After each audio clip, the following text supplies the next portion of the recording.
Is your retirement planning deeply flawed?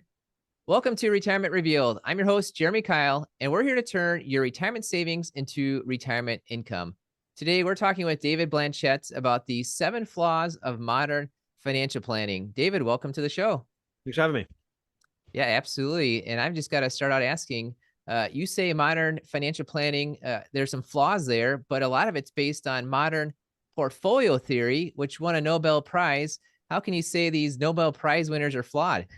So I don't, it's funny. So modern portfolio theory for the listeners out there, it really was this early theory by Harry Markowitz that talks about the value of diversification.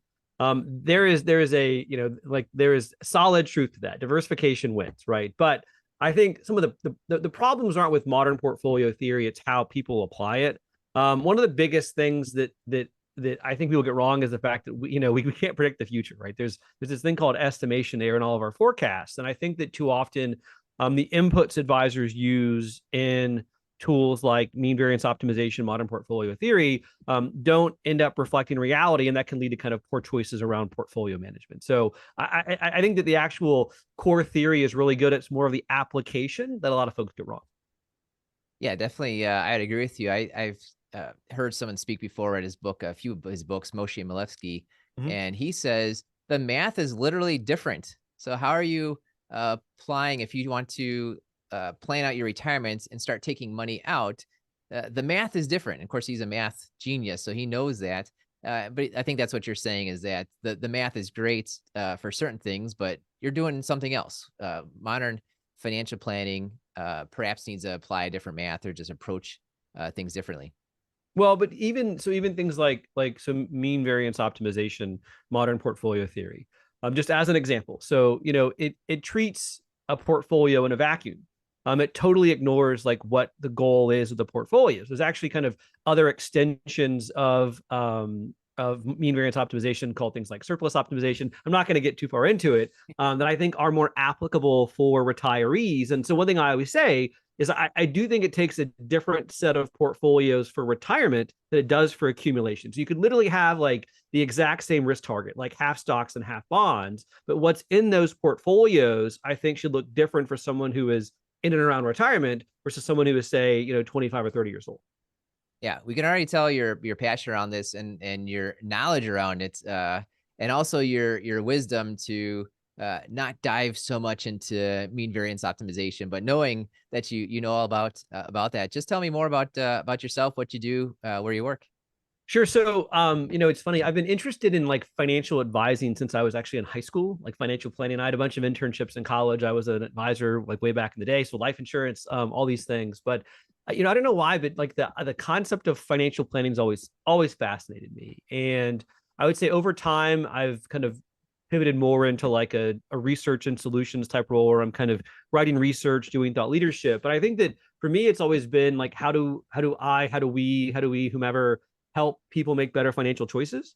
And increasingly, I think it's I'm focused on like how do we help advisors or larger companies do that. But that's kind of always been my driving focus for what I do. Right now, I work at PGIM. For listeners who don't know, PGIM is the asset management company of Prudential. And my group specifically is focused on DC Solutions, so helping improve 401k plans. Yeah, and of course you do a lot of research, which is why you do a lot of these articles like the one I found. I've got to give you a congratulations because you are very focused on the research and getting things out to advisors.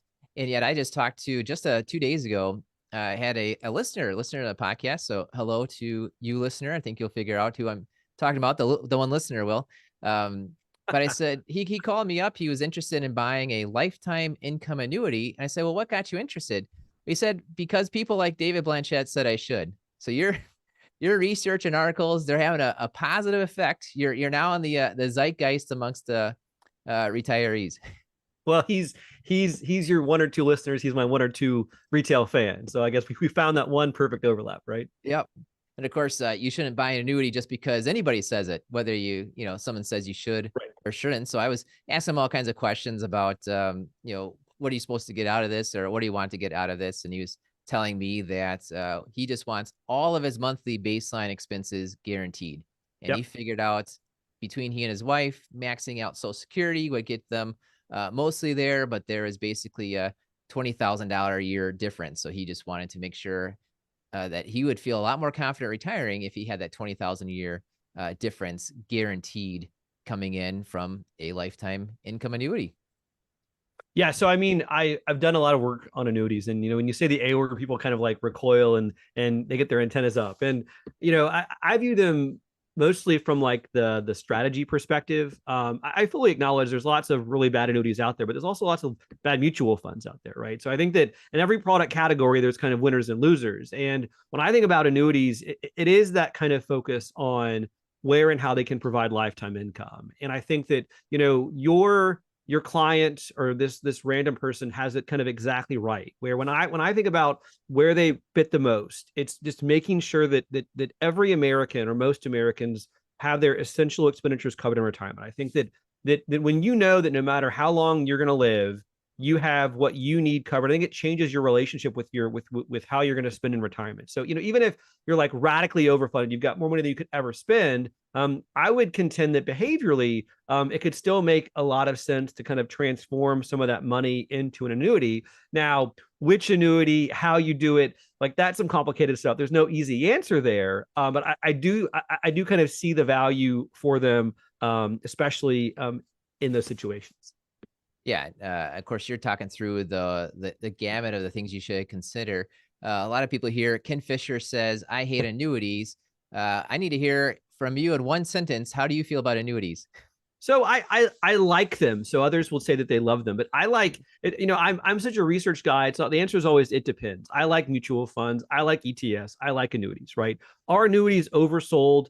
Maybe, but I think that if you asked anyone that does this, a lot more folks should be annuitizing than are. And so I think that there are issues about product quality, the fiduciary relationship of individuals who sell them. But like the thing is that I don't care how good the portfolio is, if it's mean, variant, efficient, or if you've got a great advisor, portfolios cannot guarantee longevity protection, and annuities or other similar products like delay claiming Social Security can. And that's why it's a more efficient way to create lifetime income. Now, I would never suggest annuitize everything, but to the extent that someone is really interested in having kind of that easy button and knowing that no matter how long they live, they have income for life, I think that's where they can be very valuable. Yeah, I like that. So you would say annuities could be valuable. I like I like the idea behind that, and definitely, I also like the maybe. Are annuities oversold? The answer is maybe. I'm going to say definitely they are understood, Right. both by clients that buy them and by I think oftentimes the advisors that sell them. So Yeah, I good. mean, I Well, think I was gonna say one thing. I think go that the one problem, if we can call it that, with annuities is that like there's really only like two camps of advisors today. There's those that use them like all the time for everything, and there are those that use them rarely ever, like often. So there's just these two separate camps. It's like a middle school dance. There's this guys and girls, right? So like I think where we need to move as a profession is where it's much more blended, and we have a lot of the individuals today who only sell annuities doing a lot of portfolio work, a lot of the advisors that only do portfolios doing annuities, because that's the right solution, right? If I talk to advisors and every single one of their clients has an annuity, well, that's not the right answer.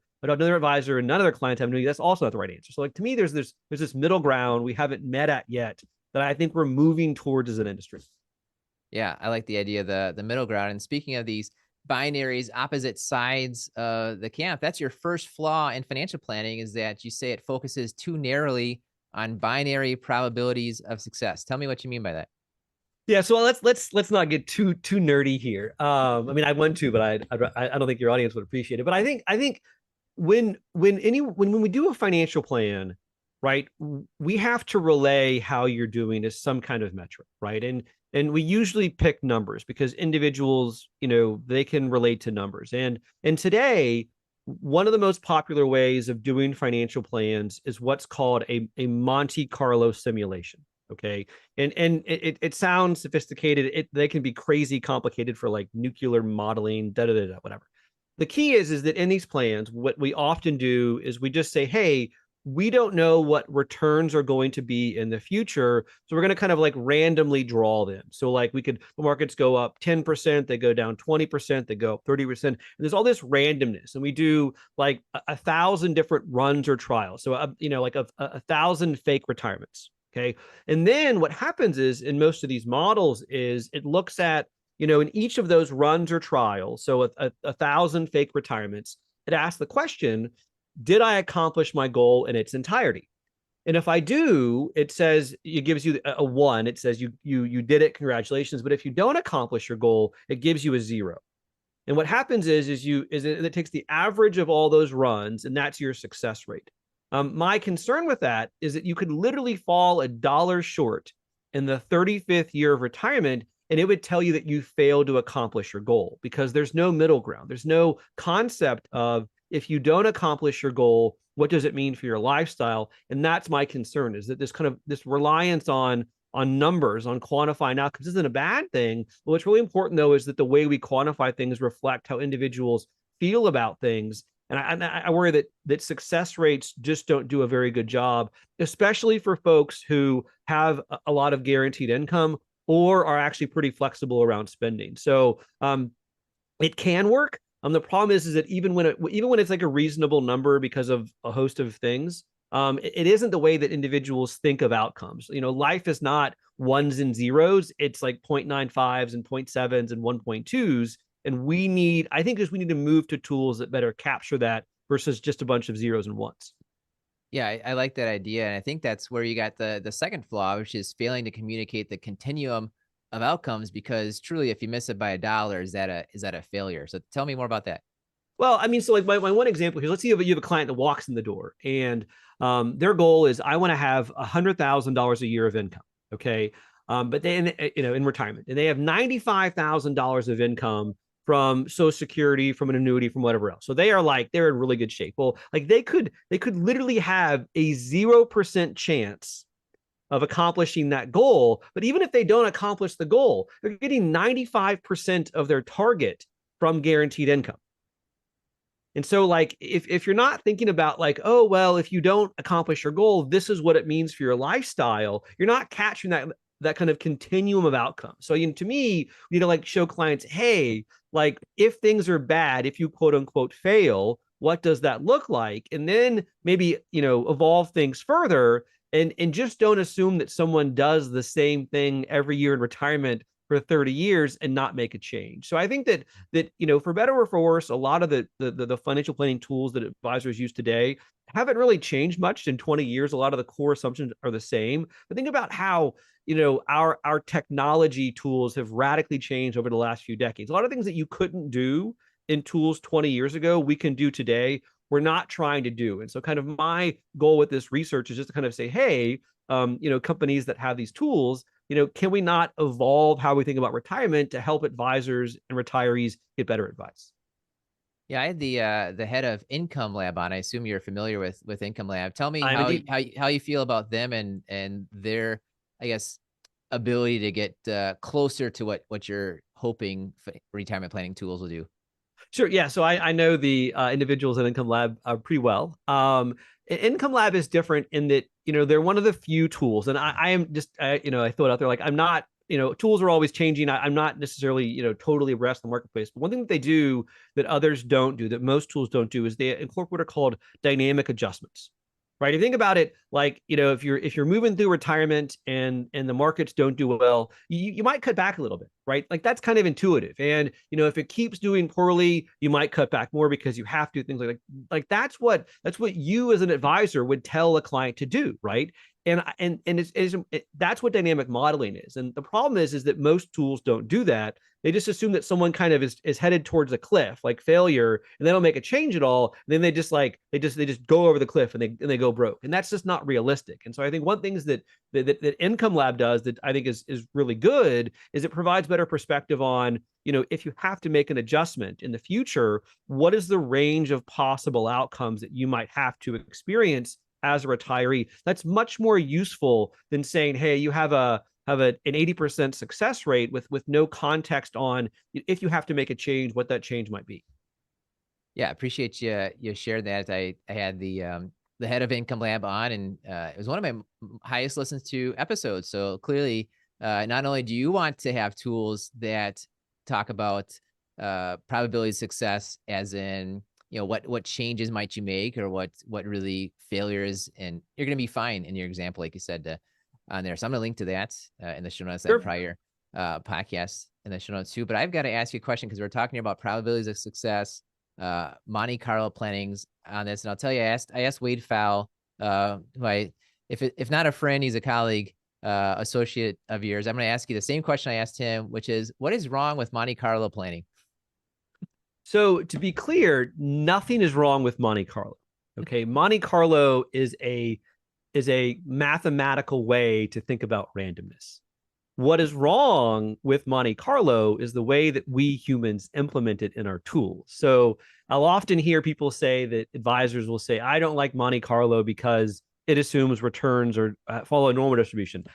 Unequivocally false, right? I don't like Monte Carlo because of X. Well, like Monte Carlo is like computer program. Like a program can do anything, right? The problem with Monte Carlo is often the way that advisors and companies build tools to relay the implications of uncertain outcomes to investors and individuals. And so I think what we need to take issue with is not Monte Carlo as a modeling tool, but more of the tools we're using. What's wrong with them? What are you using for your return assumptions? How do you incorporate fees? What do you do about taxes? I think that the problem is not Monte Carlo. It's the models. And like I mentioned before, I think a lot of the models that we use today use the same assumptions that they did 20 or 30 years ago, when we literally had these giant computers that couldn't do anything. And so I think the key is that the Monte Carlo tools that we use today need to evolve. Not that we need to kind of like displace or remove Monte Carlo. So I'm not sure how that jives with Wade's perspective, but that's mine. So. I should do a side by side, and I got a feeling about 99% correlation there, which is bad for investments. 99% correlation, but great for that answer. What I find wrong with, it's interesting, saying what's wrong with Monte Carlo is like saying what's wrong with gravity. Like, it is there. All right. You just have to deal with it. And when it comes to Monte Carlo retirement planning, it only randomizes the stock and bond returns. It doesn't randomize when you might retire. Most people retire before they expect to. It doesn't randomize when you might die. And most people actually live longer than they expect to. It doesn't randomize inflation or healthcare expenses. These are all random things that only just kind of picks the one. And I got a feeling like you think it can, right? I think the key right, is it can. like by definition in these models, you could have like an infinite number of random variables, right? So returns are almost always randomized. Inflation is often randomized. There's pros and cons there, but I think other things that we could randomize are things, to your point, like when you retire, because you retire on early on average. When do you die? Well, there's randomness there. And so I think that there are potential benefits to having more random variables. Like in my models, I have like a ton of random variables, but I also acknowledge that individuals might have a hard time kind of consuming or understanding how to even like 7 different random variables in a model. And so I think that there is a give and take there, especially kind of where we are in the industry. So I think that like it's like I see posts all the time on like LinkedIn, and someone's like, I don't like Monte Carlo because of X. And I used to just say like, no, it's not Monte Carlo. It's you and your model. I've kind of stopped doing that because people think it's kind of passive aggressive. But I think the key is just saying like, hey, like we can build anything. If you don't like about the tools, you could go out and build one, or you can use someone else's. But it's not Monte Carlo. It's the way that we build these tools and then kind of interpret the results. Yeah, perfect. Appreciate that. And you mentioned the randomness of when you die. So that's one of your 7 flaws, is failing to communicate clearly about mortality and longevity risk. Tell me about that. Well, so like the first thing, it was funny, like life expectancy, is the average number of years you're going to live at a given age, right? So like life expectancy for a 65-year-old, let's just call it 20 to 25 years. Okay. Like lifespan at birth is irrelevant for retirement planning, right? What's really important is calibrating your longevity expectations based upon your situation, right? The difference in life expectancy for a 65-year-old male who is unhealthy and smoker versus a healthy non-smoker is like 13 or 14 years, And so I think, like, to me, the key around longevity is just making sure that, like, other assumptions you use in a plan, that it's reasonable and it's personalized to the individual in the plan itself. Like, you don't necessarily have to like randomize mortality in a model to do a good job. I think what we need to see more of is advisors asking questions around someone's health to better calibrate what you should use in a financial plan. I actually did a research paper that was published a few years ago and looked at common assumptions that advisors used in this given financial planning tool. And 70% of the retirement in planning ages was age 90, and 20% was age 95. So like 90% of all the outcomes were 90 or 95, and over 95% were like some multiple of 5. It's like you couldn't die at 91, 92, 93, 94, 96. So what killed me too was the fact that if you used 90 for a male, you'd think you'd use like 92 for a female, right? Like we all know that females live longer than males on average, but like advisors weren't doing this. Now, again, that was one tool. Things could be changing, but I think that like that's one of the most important assumptions in a financial plan. We have to do a better job kind of, calibrating that to each individual household so that we can kind of spend more efficiently in retirement, because I understand you want to have like a margin of error there, but if I'm an unhealthy smoker, like I could actually spend a little bit more when I first retire than a healthy non-smoker, because that person's going to live longer. So the key is calibration, not just using kind of a one number for everyone. Yeah, that's amazing that what you're telling me with this idea that 70% say 90, 20% say 95, is that saying 90% advisors don't even consider individuals. That's what I'm getting Well, so out of it. I like to be really like, you got to caveat it with, this was Yeah. one tool, Yep. one search at a time. And so like, I always ask this question when doing research, like, how representative of of the whole population is this given sample? And I'm hoping that things are changing. Like there's no telling, like how, I don't have access to every planning tool out there, every Yep. assumption being used. But when I did the research at the time, like that was very disturbing, right? Because like Yep. what was even like the most disturbing thing was is that advisors would use the same age for both clients. And so if a client walked in and they were both 65 years old, they would use age 90 for both on average. That's a 25-year retirement period. The odds of the average financial planning client, like having one person live more than 25 years, it's over 70%. So that was like an incredibly inadequate retirement period. But like, like advisors, at least in the tool, didn't seem to realize that. Yeah, this is my favorite topic, and I'm going to ask you if I'm doing it right, and specifically more, how can I make it better? I think it might be my favorite retirement topic because Kornemoshi Milewski, to name drop him again, it's the number one risk in retirement because it's the great risk multiplier. If you don't live long enough, you don't have enough time to worry about stocks or inflation. But the longer you live, the more likely the market going up and down or inflation or tax law changes can affect the rest of your retirement. So Moshe Milewski, I've seen him say it, that it's the number one risk is your longevity. Another reason might be because I'm officially at my midlife this year, because I like to go to longevityillustrator.org, and apparently with my personalized recommendation, 88 is my life expectancy. I'm turning 44, so this is my year. I'm at my midlife. We'll see how much of a crisis I have on there. But another thing is that when you even get your life expectancy correct, like, okay, I did the projection out and I got an official life expectancy, the odds you die at your life expectancy are something like 3%. Like if you're 62 and your life expectancy is 88, the odds that you will die at the age of 88 is something like 3%. So 97% of the time, your life expectancy is wrong. I mean, it's not accurately there. So when I go through and I'm helping people make their retirement choices, I go to Longevity Illustrator, ask them the questions, and I get the numbers. And then what I do is I take the mid-level number, the life expectancy for the person who's projected to die first, and I use that for them, often the older male. And then for often the younger female, I use not their life expectancy, but the joint life expectancy. So that's another another thing to keep in mind on there. But I use the 25% level. Say let's account for going a little bit extra, but we have to account for it there because now we're accounting for the big risk of what if there's a widowhood, and there often is. So let's account for that. So tell me how I'm doing and what I can do to make it better. Well, first, you're halfway there right now, but every year that you survive, that halfway point is Yes. going to move forward, right? So Yes. when you turn 50, you might be expected to live to, I'm going to make this up, like 92. And so the halfway Yes. point was actually ended up being like 48 or Yep. something. So it's a, Yep. it's Yep. a moving target one. Yes.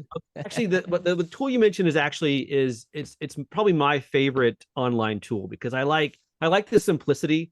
I also like the fact it provides information about probabilities. Like most tools out there, only talk about life expectancy, and that's just the Mhm. average, and that's not necessarily useful because what you want to know about is that tail, right? Like what are the odds of me surviving to given ages? And so what that tool does is it really asks the most important questions. Like I've seen some that ask like 60 questions. Like you really don't have to ask Yeah. someone 60 questions to get to a reasonable estimate of how long they're going to live. Like I've done research looking at like factors and and it really has the biggest factors that drive retirement outcomes. Now, what you talked about is that, okay, so like if you go to this tool, Longevity Illustrator, I think it's .com.org, whatever it is, what it gives you is it gives you this kind of like full distribution. Like this is the chance of you living to age, 80, 85, 90, et cetera. And I think targeting somewhere around like a 25% chance of outliving your retirement is the right number to use. Now, what's important is like that actually is going to change in retirement, right? As you move through retirement, as things change,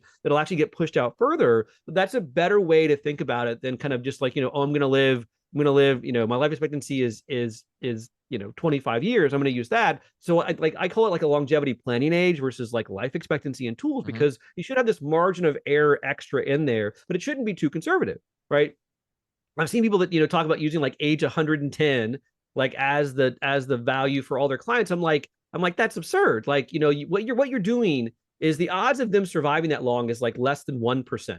And so they're kind of radically underconsume earlier in retirement just for this kind of like totally obscure chance they could still be alive at 110. So I think there is this balance at play where you want to be conservative but not too conservative when thinking about how long retirement might last. Yeah, you just mentioned kind of the idea of, are you saving money for when you're 110? And that's really about, are you going to actually use it? And tell me more about this idea. What is the retirement smile?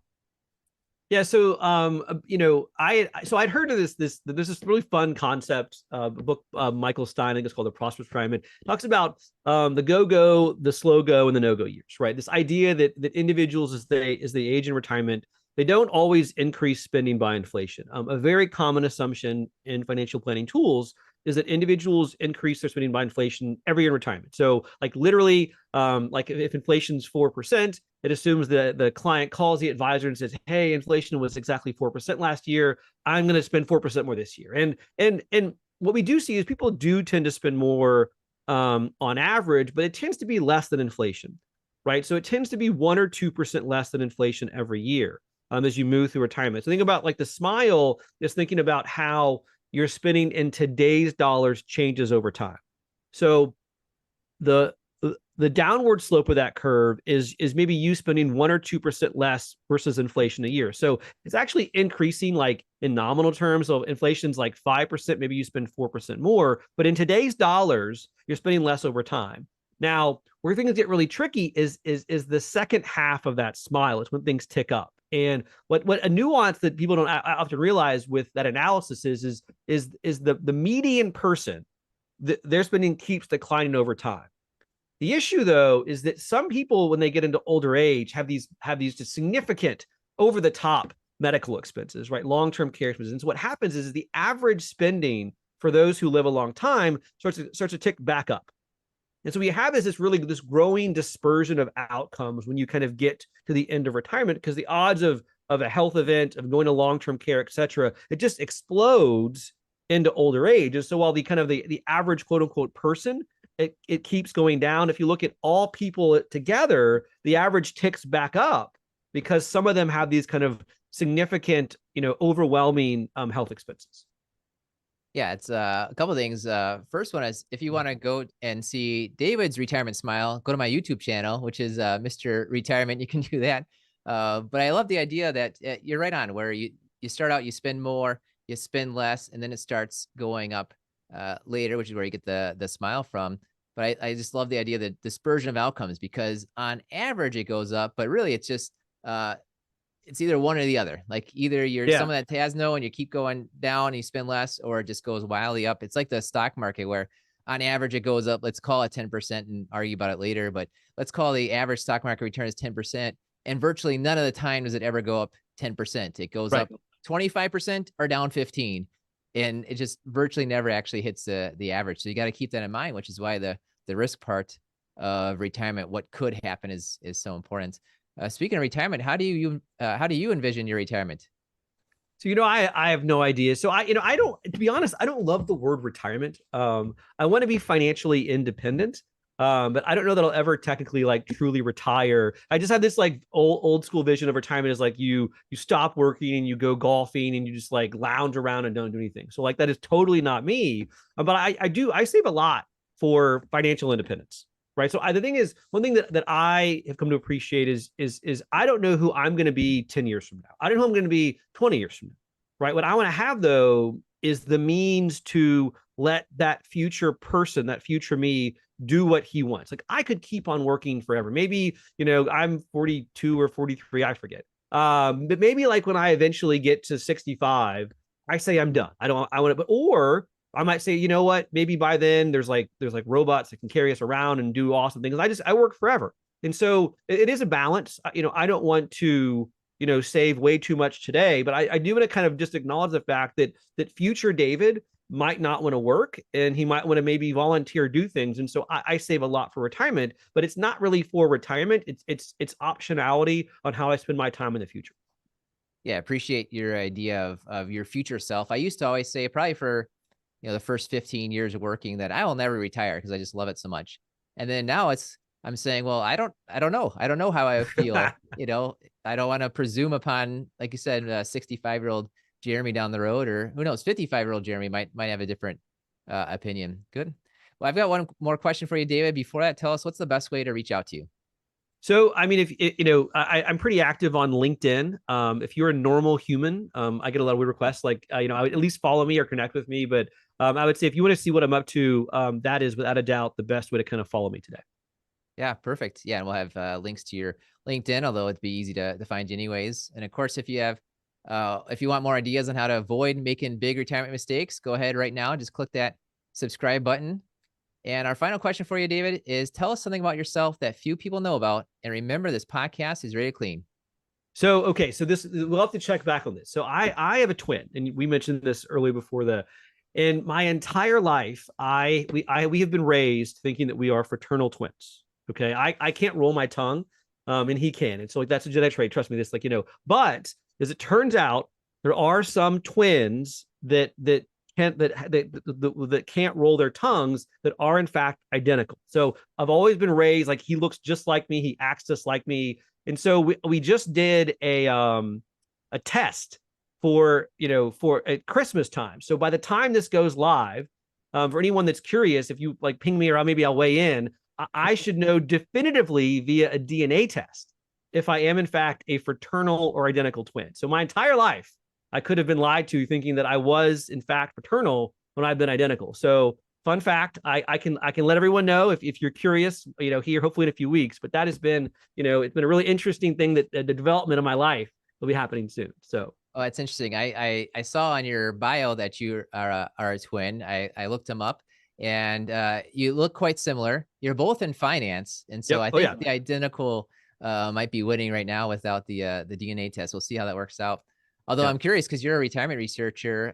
My wife's now starting and getting me to watch this new Netflix show where they take identical twins and they kind of give them two different diets, and then kind of see the results on there. So I'm thinking, as your retirement research, you need to take identical twins and give them two different, theories, either buy all annuities or buy all stocks, and then see how it works out. Well, and the thing is, so like that's like that's the best way to test things, right? So we talked about this earlier. Like when I do research, I just have to acknowledge that the survey I'm doing, the data, something like like how much does this apply to everyone else out there? And so like twin studies are fascinating because it can control for a lot of the like genetic things that could affect decisions. So unfortunately, like when I'm making statements about retirees, like my data isn't nearly as good, but like that's the kind of research and analysis I think that actually is like is the best out there. So I don't think there'll be any kind of twin studies on my brother and I, but if we're identical, we'll be a much better kind of candidate for future studies. Yeah, perfect. Awesome. Well, best of luck. I won't ask you which you prefer. If you prefer to be fraternal identical, you can keep that one to yourself, but We'll find out. We'll find out. we'll find out exactly. Well, thanks for coming on, sharing your wisdom. It's been a lot of fun talking to you. Good thing. Yeah, and thank you for listening to the Retirement Reveal podcast. We believe if you know more about your money, you will feel better about your money and you will make better money decisions.